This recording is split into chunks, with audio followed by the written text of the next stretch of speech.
doubted that Pedro Martinez could appear here tonight. Forget about the doubts. There he is getting loose. We have monitors in the dugout. We look in the monitor, we see Pedro Martinez warming up. I was like, are you serious? These guys going to come in the game? Pedro is getting loose out in right field. It's going to be interesting to see if he comes in and what he's got when he does. I just decided to go out there and test myself and see if I could do it or not. And Jimmy wasn't along with it. But guess what? I did not want to wait for the end of the game. When Martinez came into that game, the Red Sox were really rolling the dice with Pedro's career.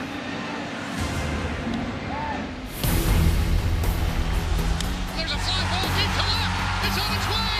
There it goes. And the Yankees are going to the World Series.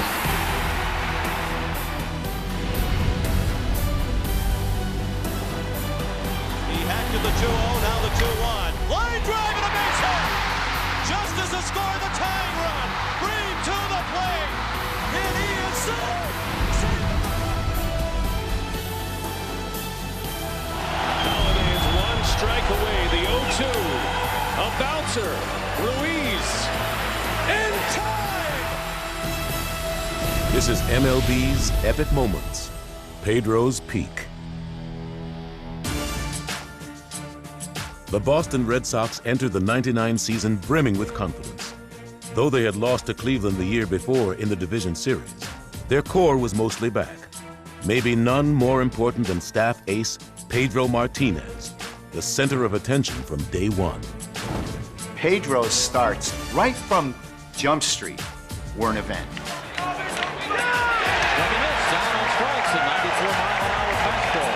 Yeah, you didn't want to miss it because you didn't know what was going to happen. Was he going to strike out the side in 9 pitches, 10, 11? Swing and miss.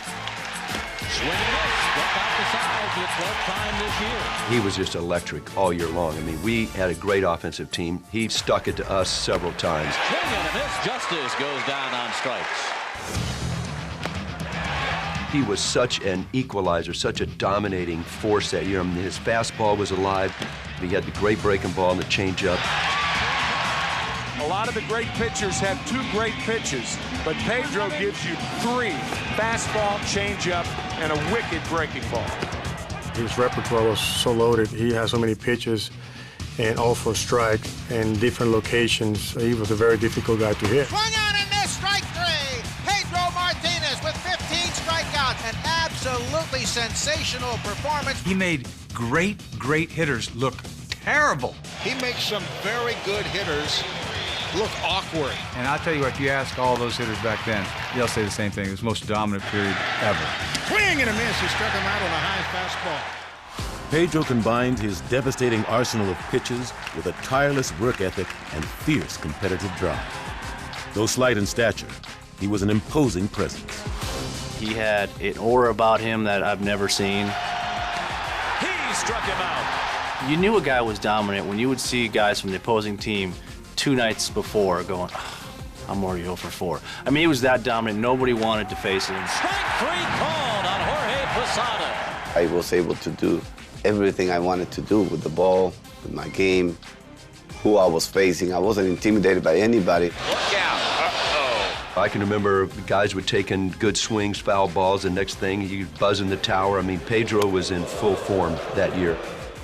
His deadly mix of mound mastery and intimidation saw Pedro enter the All-Star break with 15 wins, a minuscule 2.10 ERA, and a reputation as baseball's premier pitcher. Slowly but surely, more and more are realizing that Pedro Martinez is the best arm in the game.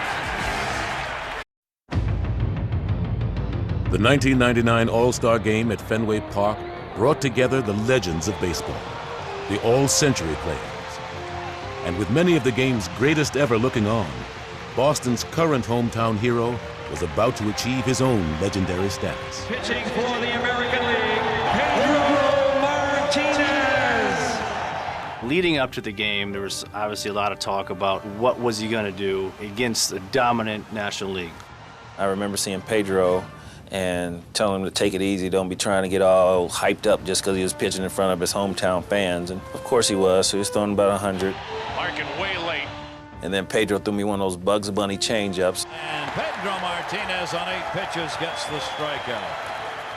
I just went out there to have fun, put up a show for the team. And he's gone, and Martinez strikes out the first two. I just went after them like I approached every other hitter. And the Boston crowd celebrates one of their own. Didn't know at the moment that I was making history by striking out those guys. You believe this? 4 consecutive strikeouts for Pedro Martinez. That was his way of saying, I am the best. I mean, it doesn't matter what league you're coming from. I will dominate you, and he did. Striking out 5 of the 6 hitters he faced, Pedro was named the All-Star MVP, but the effort seemed to take a toll, for he was roughed up in his very next start. Pedro Martinez has not been hit this hard the entire season. We all immediately made a correlation between that performance in the All-Star game and when his shoulder started barking a little bit. And I think there was some concern that this would be a problem that would continue deeper into the season. To the Red Sox relief, it was just a sore shoulder. And after a stint on the DL, Martinez was looking much like his old self, making a bold statement in a September showdown against the Yankees. Swing and a miss, strike 3. No visiting pitcher had come into Yankee Stadium and shut down a Yankee team the way Pedro Martinez was. Changeup gets Ricky Leday. Man, has this been impressive. The most vivid memory I have of that is looking down the left field line and seeing the K cards going up one by one as Pedro continues to strike out one Yankee batter after another. Breaking ball, got it. To see the standing ovation from the Yankees fans in Yankee Stadium made me feel special. I hadn't realized what I did when I struck out those 17 guys. I just knew I had a good game. Pedro Martinez with 17 strikeouts. Man, you talk about domination. 22 in a row retired to finish the game. 22 in a row.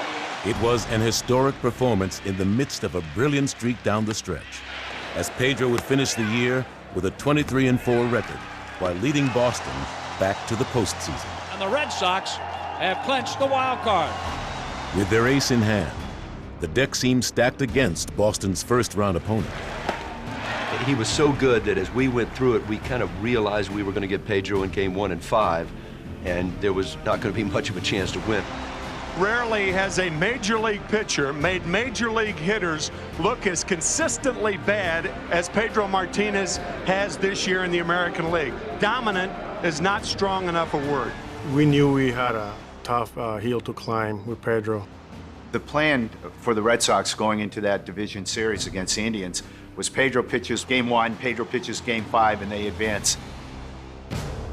Cleveland featured an historic offense, but the Boston bats gave Martinez the lead. Drilled to deep center, Lofton on the run, leaping at the wall, it's gone. And the Red Sox take a 1-0 second inning lead. The Sox would go up 2-0 and appeared to be in command. But then, their greatest fears were realized. All of a sudden, in one of those pitches, I just felt a pop in the back of my shoulder. I felt the pop, and I told the trainers, this is not good because I have never heard anything in my shoulder pop. He comes out of that game, and all of a sudden, everything's up in the air. It would be disaster for the Red Sox if there was something seriously wrong with Pedro Martinez. You don't wish bad on anybody, but for us, it was a plus, it was a benefit. Following Pedro's departure, the Indians would get the best of the Red Sox bullpen and turned the tide. Into left field, base hit. In comes Ramirez, and the Indians win game 1. I was sad because we lost the game, but at the same time, I knew I couldn't do anything else. It was just impossible for me to do anything else. With the specter of Pedro being done for the series, the momentum had swung Cleveland's way, and they made that quite clear in Game 2. And the Indians today destroy Boston by a final score of 11-1. When we finished that ball game, you're up 2-0, going back, not having to face Pedro. I felt pretty good about us. But I think the Indians are serving notice that they are going to be very difficult to eliminate this year. Well, folks, if you read the local papers, 34,000 have come to pay their last respects to the 1999 Boston Red Sox. Down 2 games to none, the outlook in Boston was gloomy, given Pedro's status. As he got evaluated over the next day, 2 days, he wasn't getting any better. It was uncomfortable for me to sleep. It was uncomfortable for me to move it. It was uncomfortable for me to try to raise it up. It was something worse than I thought, and it was impossible for me to continue pitching. But the Red Sox bats would buy Martinez time to mend, suddenly coming to life to keep Boston alive in the series. Fly ball, center field, lofting back, looking up, gone! Drill down the left field line, fair ball into the corner. 1 run scores, Lewis scores. And Valentin comes through, and the Red Sox live to play another day. Game 3 brought new hope to Red Sox Nation. But even with that, Game 4 went far beyond their expectations. High fly ball, deep left field, and Boston has the lead. Swing and a line drive down the right field line. It is a fair ball. 3 runs will score. That pitch hit high and deep to left. You can forget about it. John Valentin's 2nd homer tonight. This is incredible. 20 runs in a game tonight for the Red Sox. Crank up the engine, folks. The Red Sox look like they're headed for Cleveland, Ohio. These fans want Pedro, but it may take the man upstairs to get Pedro Martinez back on the mound in '99. With their 23-7 rout, the Red Sox had not only extended the series, they had also opened the window of opportunity for a possible return by Martinez. We didn't know. It was kind of secretive. You know, he came there, he got his treatment, he did his thing. Before anybody was in the field, I was out there. I was going out for the first time to try to play catch. Not pushing it, just trying to see and figure out if I was gonna be able to throw any, or if I was gonna be able to finally shut it down. There's one question that's left. Will the most dominating pitcher in the game, Pedro Martinez, be available to Jimmy Williams tonight? We were pretty much told he was ruled out, period. Saberhagen was going to start. You know, Pedro had this injury that wasn't going to allow him to pitch. Now the set by Nagy and the pitch to Garcia-Parra. He hits it deep to center. Near the wall, Lofton leaping, and this ball is gone. A 2-run home run for Nomar Garcia-Parra. Cleveland and Boston had come out swinging, and both teams' starters were early knockouts. Grand slam, Troy O'Leary. Not a very pretty start, and not a lot to do with that. I think Brett Saberhagen won an inning in 3rd. I came in, got shellacked. Into center field. Honorable Jim Thome is 2nd of the night, and the Indians lead by 1. I mean, it was a slugfest. You wouldn't expect it to be a playoff game. 8-7 try, bottom of the 3rd. This is Muhammad Ali and Joe Frazier. But while the Sox landed enough blows to tie the game, they still needed someone to stop the bleeding. At the time, we were 8-8 in the 3rd inning, and I came up to Jimmy and I said, Jimmy, I need to find out if I'm gonna be able to pitch or not.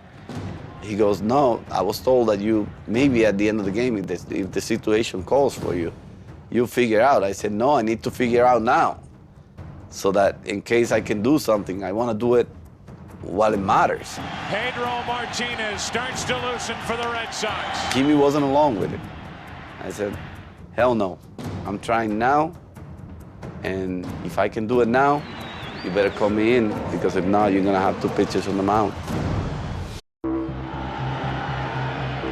With Boston and Cleveland having slugged their way to an 8-8 tie in the deciding 5th game of the '99 ALDS, many were stunned to see Pedro Martinez warming up in the bullpen.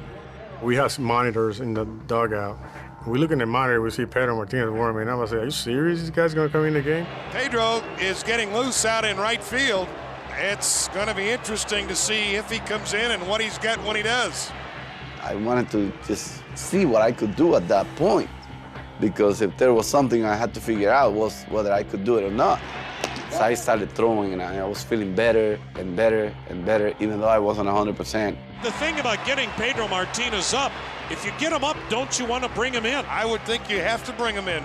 We knew that if we were going to use him, he wasn't going to be as dominant as he was going into the playoffs. Apparently, Pedro Martinez, working out in the bullpen, alerted Jimmy Williams that he's okay. Yeah. Everybody was shocked when I went in. It wasn't Jimmy's call. Jimmy said no, so nobody called for me. I went in on my own. Pedro Martinez will be under the watchful, scrutinizing eye of Joe Kerrigan as he works here in the bottom of the fourth inning. But with Martinez just 6 days removed from his injury, neither team knew quite what to expect. There was mixed emotion because what does he have? Is this guy just trying to be a hero? Is he going to throw 80, 70, 95? We didn't know. Everybody in baseball is well aware of who he is. A 2.07 ERA. And we look at the radar gun, 91 miles per hour. This Sandy Alomar Jr. When I saw the velocity on the gun, he was throwing 10 miles an hour less than what he did. And he was laboring to get the ball up. Crowd chanting Pedro as he falls behind 2-0. We were hoping to see the injured Pedro Martinez, the guy that wasn't going to have the 100%. Pedro does not seem to have his good fastball, and his arm angle is not what we're used to seeing from Pedro Martinez. Haven't seen anything harder than 91 miles per hour from Pedro. Normally 95 to 97 with that fastball.